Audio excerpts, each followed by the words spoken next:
Hello, my fellow Italian food fanatics. Today we're going to make chicken parmesan, a wonderful recipe that you're going to love. Now let's get into the kitchen and I'll show you how to make it. But first, before we do, give me a thumbs up if you like the video.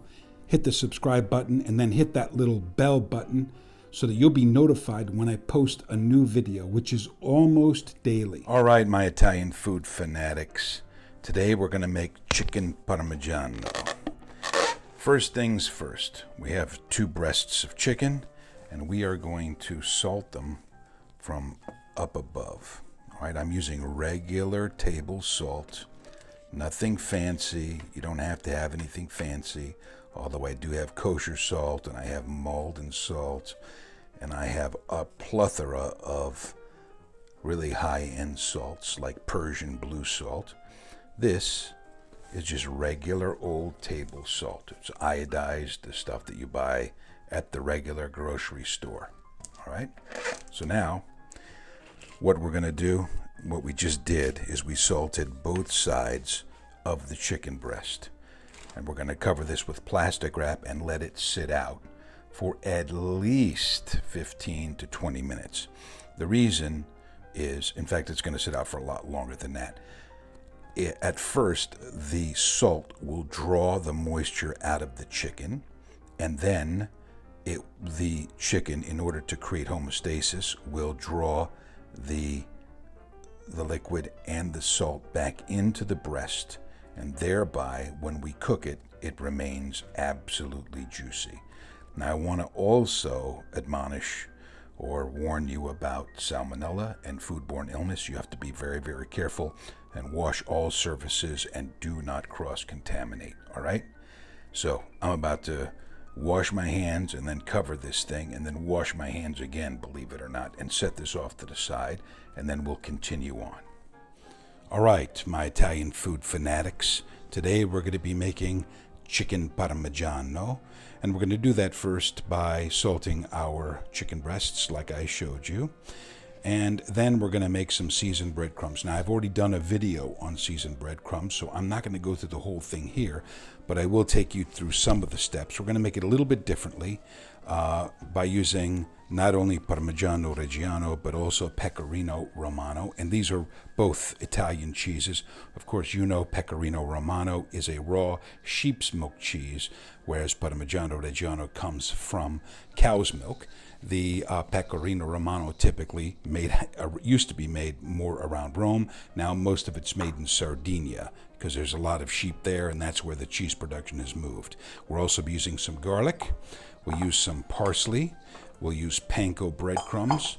We're going to use some oregano and a little bit of salt, believe it or not. This is kosher salt. I do not use pepper in the breadcrumbs, and the reason for that is because pepper tends to burn, and burned pepper doesn't taste very good. So it is my suggestion to you to also never season things with pepper. Pepper doesn't bring out the flavors. Pepper is a flavor, and so consequently pepper should be used to season and not to cook and subject to high heat. All right? So I'm going to chop all of this up, and I'll come back when we're assembling it so it's not so boring. All right, my Italian food fanatics, we're back. We have the panko breadcrumbs. We're going to add a little bit of oregano. We're going to add some chopped parsley into the mix. We're going to add some garlic, chopped as well. Hand chopped, not put through a garlic press. Some Pecorino Romano and Parmigiano Reggiano grated. And we're going to mix those in really, really well. Now, I am going to add a tiny bit of kosher salt. Now, the reason why you don't want to add too much salt and just a tiny bit is why. It's very simple. It's because the cheeses already have salt in them. So we'll just add a tiny amount of kosher salt and mix that in. And now we have our breading for the chicken. And we'll come back and bread the chicken, and I'll show you how to do a three-step breading process. My Italian food fanatics, we're also going to use some whole milk mozzarella to place on top of the chicken breasts after they have come out of the skillet. So I'm going to shred this up. You should always buy the block and shred it yourself, and never ever buy the pre-shredded stuff. There's anti-caking agents in it, and it doesn't melt as well. So buy the whole milk mozzarella as well. I will come back in just a moment. All right, my Italian food fanatics, here we are with a three-step classical breading process. We have all-purpose flour. We have a couple of eggs that I've just beaten as you would for, say, scrambled eggs, and of course our breadcrumbs that you saw me make earlier. And here are our chicken breasts that we have salted. Now, I could have gone here and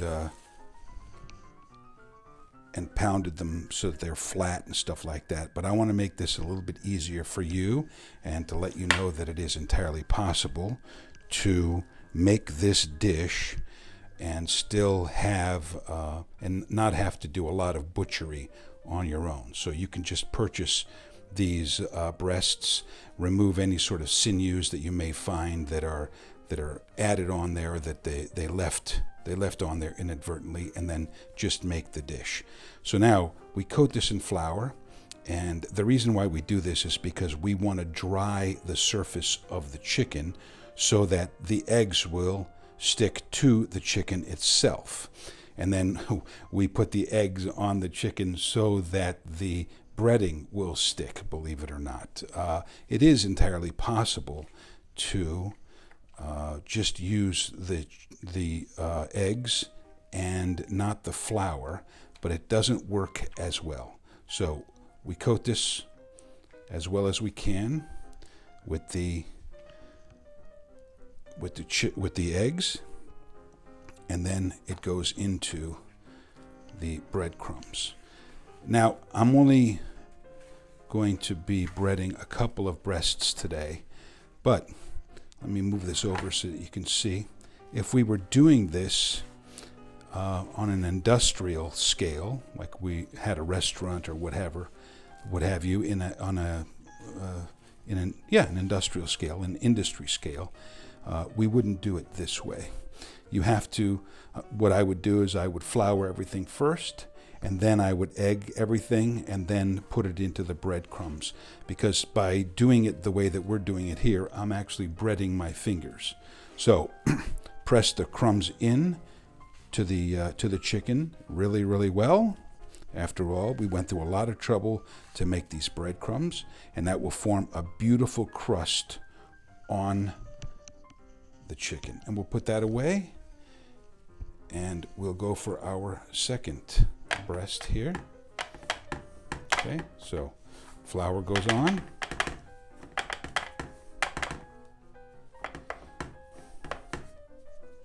It gets patted dry, and then into our egg wash. It's not egg wash, but just our egg. Egg wash is something that you would use to finish a pastry or a pie, or to seal ravioli in some cases. And sometimes it has water added to it. In this case, there's no water. So we coat that very, very well, and finally again into our breadcrumbs. And we're going to do as we did before and really coat this breast very, very well in our breadcrumbs.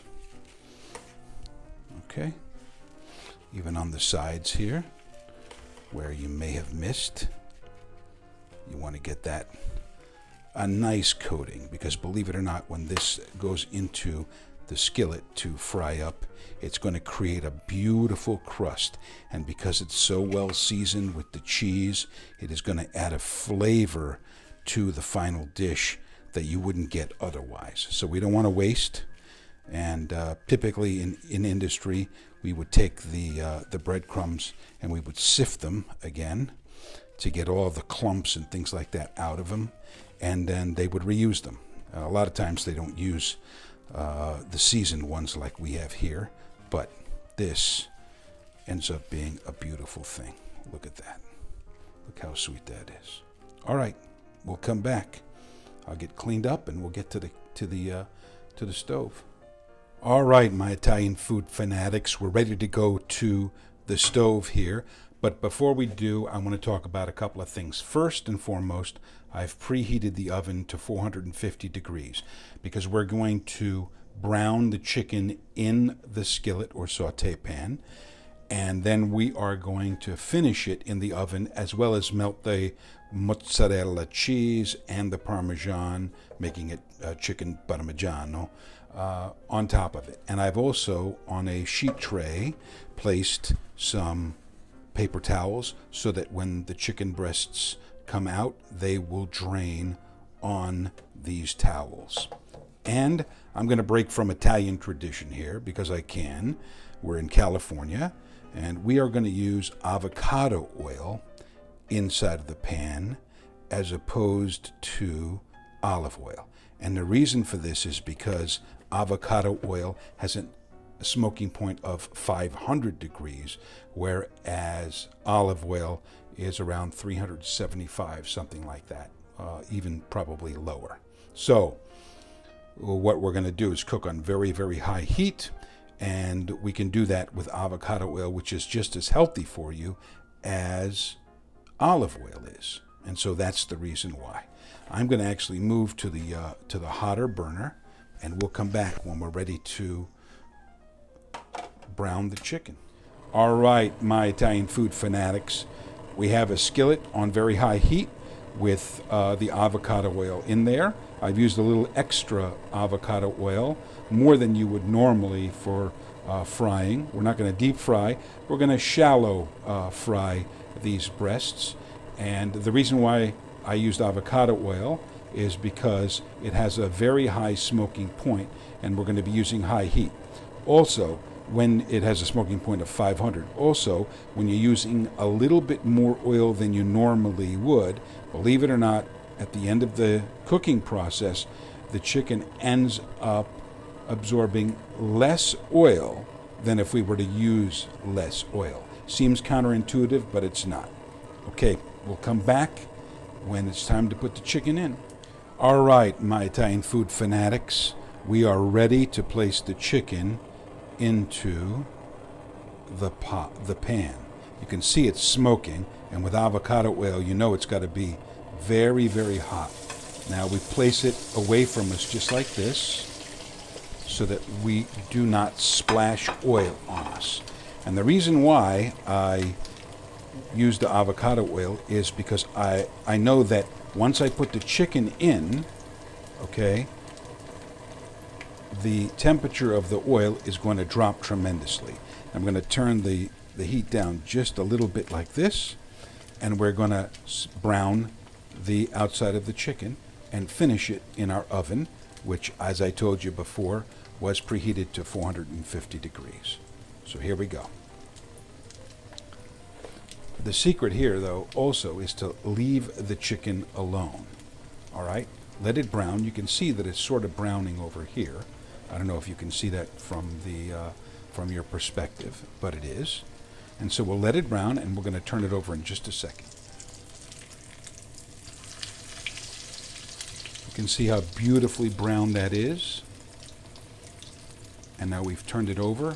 And what I'm going to do is I'm going to bring the larger side into the pan. So I'm going to tilt the pan just this way so that we can get the sides of the chicken also browned.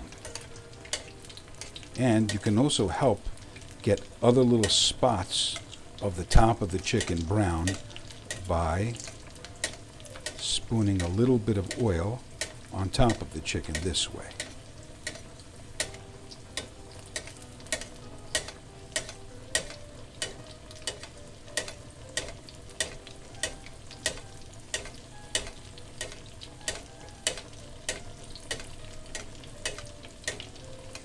So I'll come back when we're going to put the second breast in. All right, so now our first breast has browned beautifully. I mean, look at that. That is absolutely gorgeous. I'm going to let it brown a little bit more on this side again. And then we're going to put it on here to drain, and we'll come back and brown the second one. All right, so you can see our first breast of chicken is beautifully browned. And now we're waiting for the oil to come back up to temperature so that we can put in our second breast. Be back in just a moment. All right, we're back, and our second breast is going to go in. We'll take it by the smaller end. We dip the bigger end in and let it just fall down. And the same rules apply. We're going to just let it alone, press it down a little bit, and let it brown. The less movement of the chicken, the better. And so we're about 2 or 3 minutes into this, maybe a little bit less. And I've again tilted the chicken breast down so that the larger side of it will get browned on the sides as well. Now, we could have taken a mallet and pounded this down, but the reason why I didn't do that is because, number one, you may not have that. You may not want to get chicken everywhere. You may not have plastic wrap and things like that you're going to need. And I wanted to show you that it is possible to just take it out of the package and cook it the way that it is to make it convenient for yourself. If we were in a restaurant and it was a fine dining establishment, then we'd make a scallopini. We'd cut it, pound it very, very thin, and then cook it that way. So now let's see. We have some serious browning, guaranteed. Here we go. That's a beautiful thing. Now, normally I'm not a proponent of using tongs to manhandle the meat like this, because see what happened here? The breading scraped off of a portion of it, and we don't want that to happen. Typically, you can use a large spoon to turn it over, but this becomes very, very dangerous for somebody that is not used to having hot oil splatter onto their hands. I'm actually used to it, so it wouldn't bother me too much. But I want to lead by example. I want to show you that you need to be cognizant that this could potentially hurt you and burn you. And so please just use tongs. It doesn't matter if a little bit of the breading comes off. Again, you notice that I'm taking the larger portion and putting it into the deeper part of the oil, because you see back there, I don't know if you can see this, but this is still not browned. And we need to get the oil above that mark, which we have right now. I'd like you to also notice one other thing. You see that there's still the requisite amount of oil inside the pan. By browning at these higher temperatures in the avocado oil, the chicken indeed soaks up less oil when you do it this way than if we were to do it, say, with olive oil and at a much lower temperature. And you will see that when we put this in the oven, when it finishes cooking in there, that the meat will remain extremely juicy. So there's a lot to it. All right, my Italian food fanatics, look at this. The second breast just came out of the skillet, and look how beautifully browned it is. Of course, we could have done a little better job there, but it's recessed. That's one of the reasons why you want to even out the breast so it's flat, so we don't get those little areas. But for our purposes and for you and me cooking in the kitchens of our homes, it really makes no difference. The convenience is worth it. All right, so now these are going to go. I'm going to remove the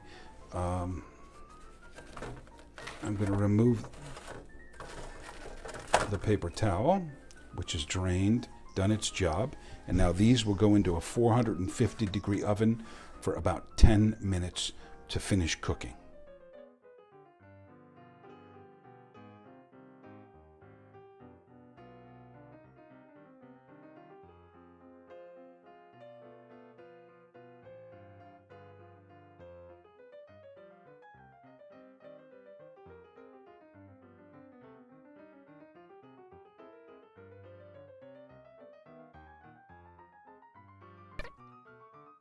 Also going to shave in a moment when it comes out some Parmigiano Reggiano. So I'll show you more when it comes out of the oven. So we have brought them out of the oven. I have now grated some Parmigiano Reggiano onto them, and we're going to put a little bit of chopped parsley on there to finish everything off and to make them absolutely soigné.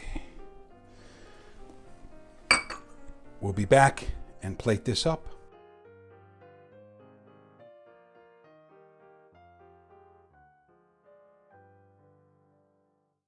If it is, oh, look at that. Look at that. It is so juicy and nice inside. Oh, it's so delicious. Let's just take put a little marinara sauce on there.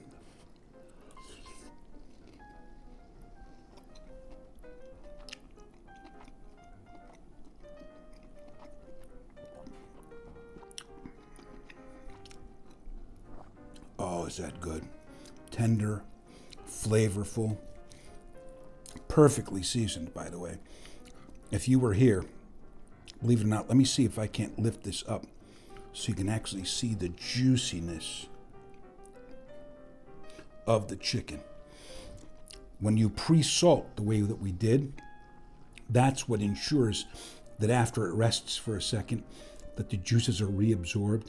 It stays juicy even though it's cooked to 165 degrees, which is what they suggest you cook it to. You can eat it at a lot lower temperature, but they don't recommend it. And I don't recommend it either. You know why? Because I don't want to be responsible for you getting sick. You can actually eat chicken medium rare and still be safe, but it has to be held at a I believe it's going to be 130 degrees, something like that, for close to 4 hours before all the salmonella dies. Now, we don't want to get into all of that. That's for another discussion for another time. What we do want to do is get another.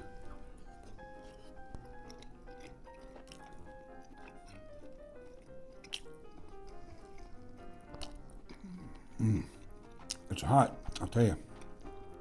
But the cheese and the sauce and the breadcrumbs, the breadcrumb mixture that we made is so delicious. A little bit of cheese there. You got to try this. Get into the kitchen. Do like I show you. You have to make a marinara sauce, which I'll link to here. But this, man, just thinking about the next bite makes my mouth water. What are you doing still looking at me? Come on.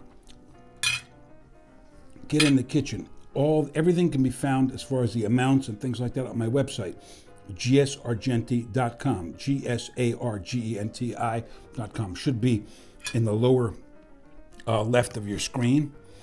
And boy, come on. Please subscribe to my channel. I need subscribers. I need them bad. Trying to get to 1 million, but we have to start somewhere. Come on. Please subscribe. Go and make this. If you haven't subscribed before, you go and make this and realize how delicious it is, you're going to come back and subscribe because you'll want more and more and more. And I'm here to give it to you. Come on.